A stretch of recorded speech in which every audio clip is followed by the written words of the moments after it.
Hey, what's up YouTube? It's Jlongo back here with a new video, and today we're going to be going over NFL week number 8 of the 2024 season. Kicking it off Thursday night, Amazon Prime Time, Vikings at Rams. More like funny business. This spread has stayed at 3 all week, and it's slightly moving towards -2.5. A lot of money is on the Vikings, but for some reason this line is moving in the opposite direction. That really don't make any sense to me. Rams coming off a sloppy victory against the Raiders in a very close one where their defense came to play.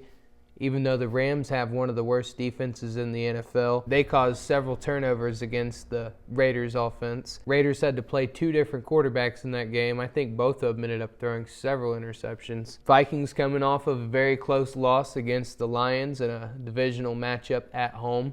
Vikings had a very good chance to win that game, but they let it slip through their fingers. We'll see if the Rams offense, especially with the trade rumors going on Cooper Kupp and Matthew Stafford, if they can pull through passing the ball downfield. I like Kyren Williams, their running back, to score any time tonight. He's very explosive, and he seems to pop on primetime games. I like the Rams here, honestly, but man, how could you avoid the Vikings money line at such low money? Give me the Vikings money line on Thursday night, Amazon Prime Time. Sunday, 1 o'clock, Titans at Lions. Just got done talking about these cats, and they played their tails off. No more London games this week, guys. Don't have to wake up at 9:30 for football. Titans coming into Detroit here at a 10.5-point spread. I really like this Titans defense to be able to stop the passing game of the Detroit Lions. They're very versatile on offense, and they're able to run the rock. David Montgomery got a little banged up last week. Titans look a little scary themselves on offense. They got Mason Rudolph starting again. Just got rid of a veteran receiver, D-Hop, to the Chiefs. What a shady move, man. I like the Titans here. The Lions did a good job covering last week. I didn't think they'd be able to pull that off in Minnesota. I like the Titans at +10.5 coming into Detroit. Mason Rudolph, the cover king, getting it done when people least expect it. Or the Lions could completely blow them out. This is a Super Bowl contending team, people.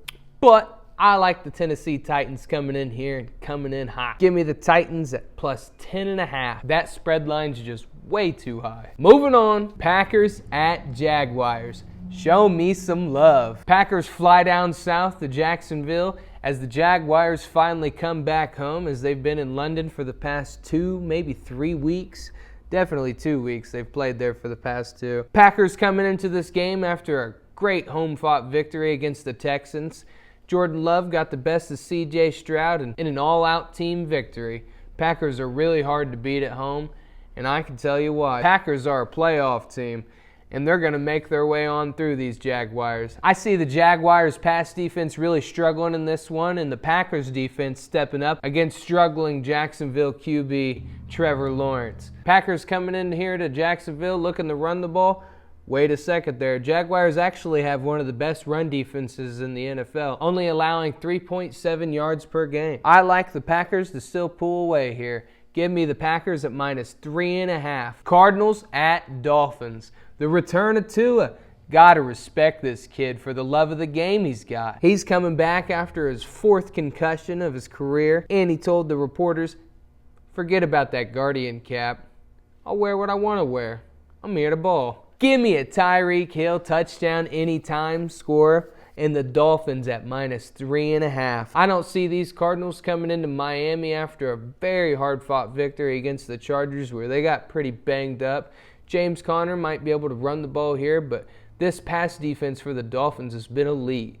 One of the best pass defenses in the NFL, and pretty good on the pass rush sides as well. They've been able to get home a few times this year. I like Jalen Phillips on the other side of the ball there. Get home a couple times against Kyler Murray. He won't be able to run from this physical defense, that's for sure. Give me the Dolphins at -3.5. Moving on. Philly comes to Cincy. 1 p.m. Sunday, Paycor Stadium. Bengals on a roll. Let's keep it going. Eagles come in here running the ball pretty good with Saquon Barkley cashing out on an anytime touchdown against his former team, the New York Giants, last week. I like the Eagles to come in here and keep this one pretty close, but I see the Bengals pulling this one outright. I like the Bengals money line on this pick. I love the Bengals passing offense, and man, is Jamar Chase lethal. Cashed out on his anytime touchdown last week as well there. Honestly, I could see Saquon and Jamar Chase both scoring in this game as well. Look out for that tush push though. It's lethal, Bengals. This Bengals defense and Trey Henderson should be able to get home on Jalen Hurts. Give me the Bengals all day at home. I don't think these Eagles are as serious as a team as Cincinnati is. We'll see this Sunday. Moving on. New York Jokers at the New England Letdowns. Jets coming in here at a -7.5 spread. Rodgers looked like he needed a cigarette on that sideline. Man, have they struggled in their past 3 games. I can't believe this team's gotten so many primetime games just to be a major letdown. I really like the Jets here in a bounce-back game. The Patriots have really been struggling and haven't found a rhythm yet with rookie quarterback Drake May. Their defense is looking a little banged up and started off pretty good against the Jaguars there in the last game, but Trevor Lawrence, out of all the quarterbacks, was able to pull away. I see Rodgers finding a rhythm. These two teams have already played previously this year, and the Jets were able to pull away flawlessly. I see the Jets being able to run the ball against them again and pull away with no problem. Give me the Jets at -7.5 on Sunday. Colts at Texans. Save a horse, ride a cowboy. I love these Texans, especially at home. Another game this week where 2 teams have already faced. Texans coming in here after a very close loss against the Packers where they really could have won that game. C.J. Stroud might have let Jordan Love get the best of him, but he's going to show Anthony Richardson who's king in this division. I like C.J. and these Texans to really move the ball on offense against this sorry Colts defense. They've been really lackluster, allowing every game to be close. But really, I think the biggest problem on this Colts team is the quarterback. Anthony Richardson is so undecisive out there, he doesn't know who to throw to. He's having a lot of problems with the reads on offense, and I see him turning this ball over in a lot of key moments. I like the Texans at -5.5. That's the pick. I could see this one honestly being a blowout. Anytime a spread line's at 5.5 and it really sticks, that means the sports books believe it's either going to be an upset or a complete blowout. Trust me, folks. 5.5. 5 is a very key number, as well as 3. Moving on. Falcons at Bucks. Arguably, the last time these two teams played each other, it was the game of the year. This is the 3rd game so far this week where 2 teams are playing each other again. The first time, the Falcons covered a -6.5 point spread. Now, with missing receiver out for the year, Chris Godwin and the rest of the offense on the Bucks really pretty banged up. They only got this spread at 2.5. I love the Falcons coming into Tampa here. Don't forget the Buccaneers got the creamsicle jerseys this week. But the Falcons kind of come in here and run the ball. They've gotten more confidence in their run game in this past week, and I like Bijan Robinson's style. This guy's going to find his way into the end zone again. Give me the Falcons at -2.5. This is going to be a field goal game. Both teams are very banged up. Just let Bijan run. Run, Bijan, run. Ravens at Browns. Last 1 o'clock game. 8 total this week, folks. Whew, it's going to be hard to keep up with all 8 games. But we got famous Jameis Winston starting this game. Gotta love him. One of my favorite players of all time.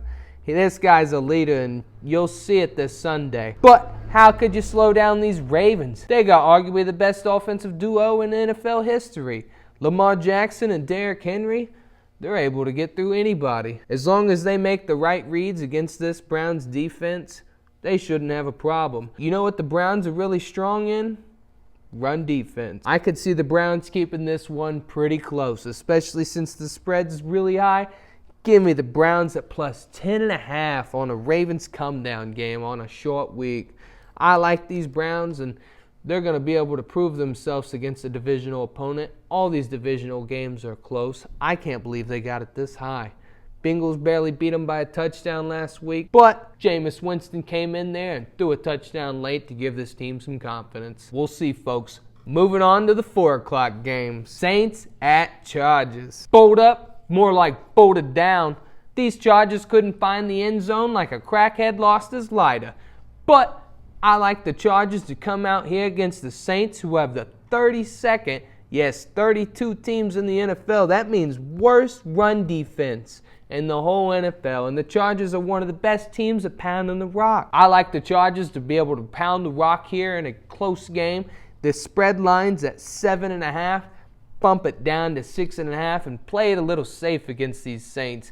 Man, I used to miss it when Phillip Rivers and Drew Brees used to battle off some very good games. The only way the Chargers were able to win those games, though, was LaDainian Tomlinson on the ground. Give me J.K. Dobbins anytime touchdown score, and the Chargers to pull this one away easily. Spencer Rattler's having a snake of a time over there.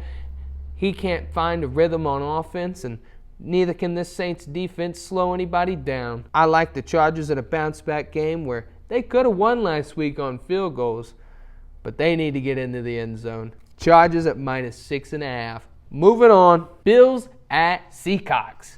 Great matchup, folks. This will probably be one of the games of the week.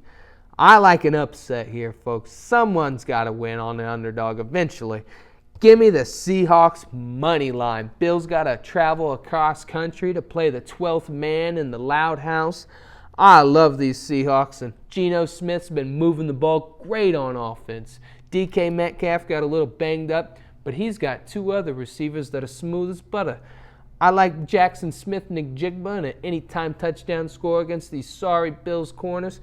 Got to watch out for Damar Hamlin. He might rise up from the dead again and get an interception if Geno's not careful. These Bills will struggle to run the ball against the Seahawks defense. They looked a little better against the Falcons last week, but I think that the way that they defend the zone run scheme, it's going to be a little difficult for these Bills to get up and down the field.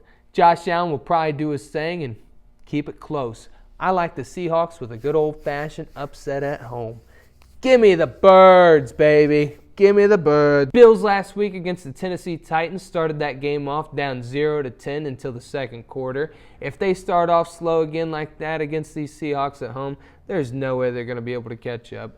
Give me the Birds and the 12th man at home. Cashing out, moving on.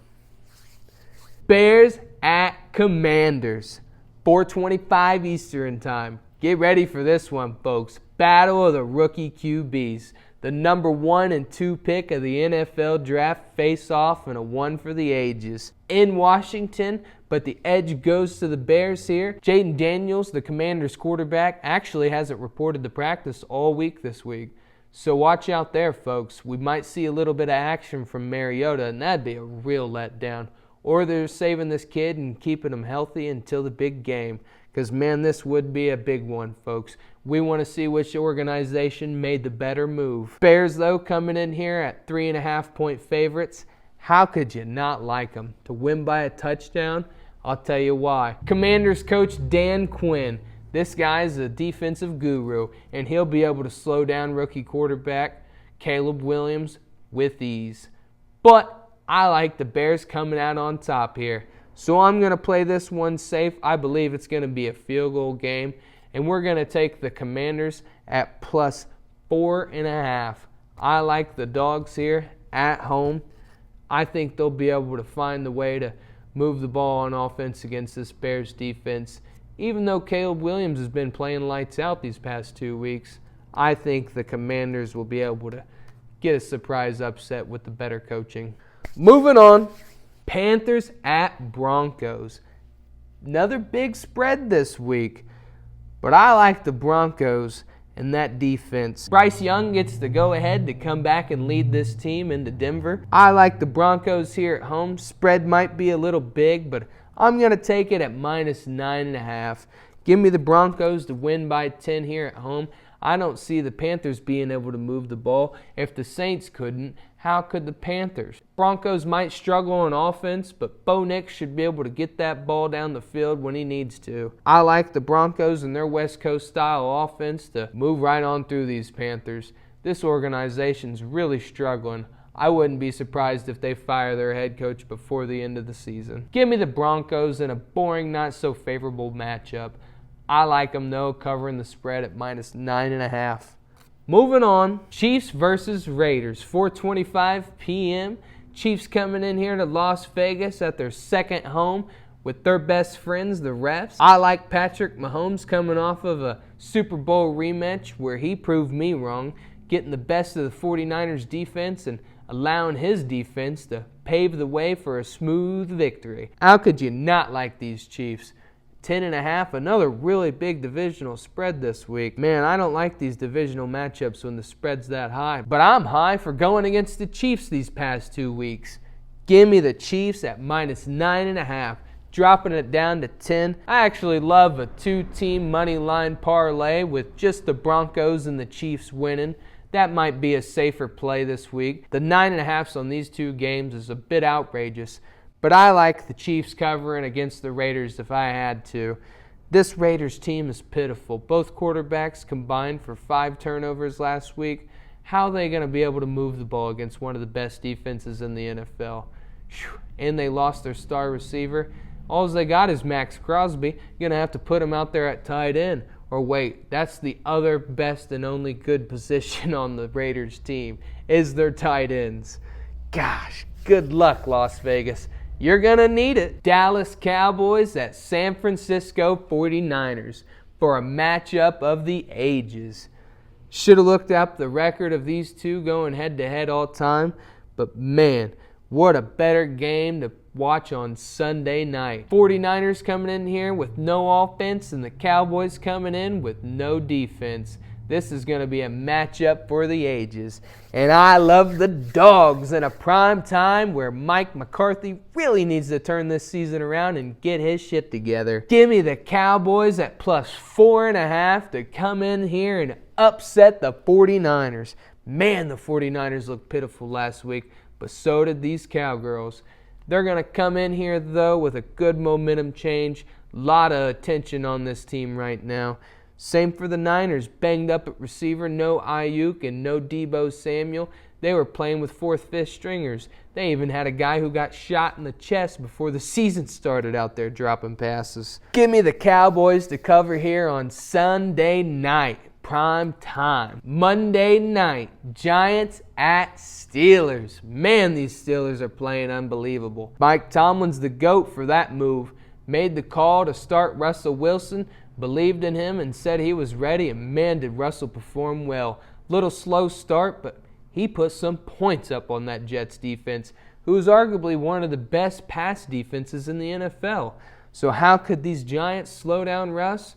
I'll tell you what, Daniel Jones is coming into this primetime game 1-14 in his career. Whoo! Man, I really am just fading the Giants here. I've been playing against the Steelers for the past 2 weeks like the Chiefs, and it's biting me bad. I need some money back, Pittsburgh. Show me some love on Monday night one more time. Give me the Steelers at -6.5 against the Giants. This team just struggles. Don't be surprised if Danny Dimes gets benched in this one. I like their rookie receiver, Malik Nabers. He seems to be able to get open. He's returning from a concussion injury. This Steelers defense should be able to get to Danny Dimes like that. Lots of pass rush, lots of problems. Give me the Steelers to close out the week on Monday night. Good job, Mike Tomlin, on that call. Salute to you, friend. Well, folks, that's been it for Week 8 in the NFL. Jlongo's picks and slips. Forgot to update you guys on the record.